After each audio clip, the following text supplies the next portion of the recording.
કહે છે જેને અપમાન કે દુઃખથી જેને કંઈ ફરક નથી પડતો, એની જેમ જ જેને સુખ કે માન સન્માનથી પણ કોઈ ફરક નથી પડતો.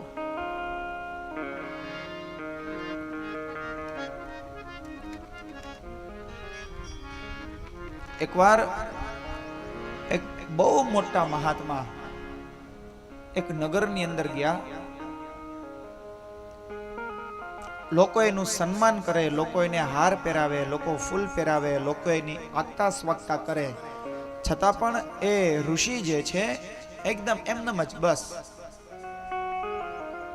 એનું માન સન્માન એનું જે કંઈ પણ થાય પણ એનામાં થોડો પણ મદ નહીં, થોડો પણ અહંકાર નહીં, કંઈ પણ નહીં. લોકો કોઈ એનું સારું બોલે છતાં પણ કંઈ નહીં.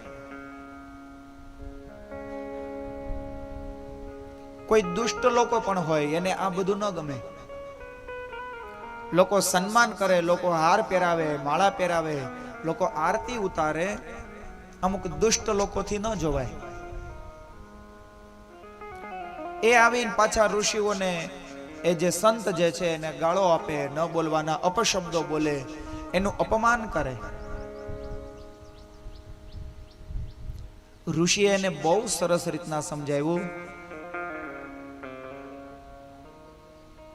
કહે છે તમે મને જે કંઈ પણ વસ્તુ અર્પિત કરો, ઋષિ કહે છે કે તમે મને જે વસ્તુ આપો એમાંથી એ વસ્તુ મારે ન જોતી હોય તો? તમારી પાસે કપડા હોય ને તમને કોઈ કપડા આપે, હા તમારે જોતા હોય તો તમે લ્યો ને, ન જોતા હોય તો? કોઈ તમને ખાવાનું આપે ને તમે ખાઈ લીધા હોય તો? કોઈ તમને ભોજન આપે ને તમે કીધું ભાઈ ભોજન લઈ લીધું, પેટ ભરાઈ ગયું, હવે નહીં હાલે, તું પાછું લઈ જા. ઋષિ કહે કે આ તે એકે મારું અપમાન કર્યું એવું નથી. આવું તો ઘણા બધા લોકો અપમાન કરે. મારું પેટ ખૂબ ભરેલું છે, તારું અપમાન તું પાછો લેતો જા, મારે નથી જતું. આપણા મનની સ્થિતિ કેવી છે મહારાજ? તમે મનમાં તમે કેવું વિચારો છો, આ એની ઉપર જ આખી કથા છે.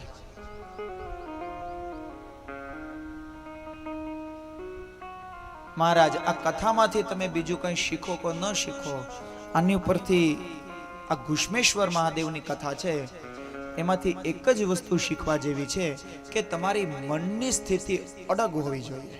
કોઈ તમારું સન્માન કરે તો પણ એ સ્થિતિ, અને અપમાન કરે તો પણ એ જ સ્થિતિ હોવી જોઈએ.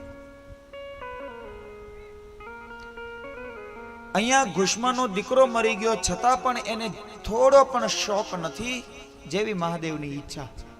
અને એનો જ દીકરો જીવતો થયો તો પણ જેવી મહાદેવની ઈચ્છા.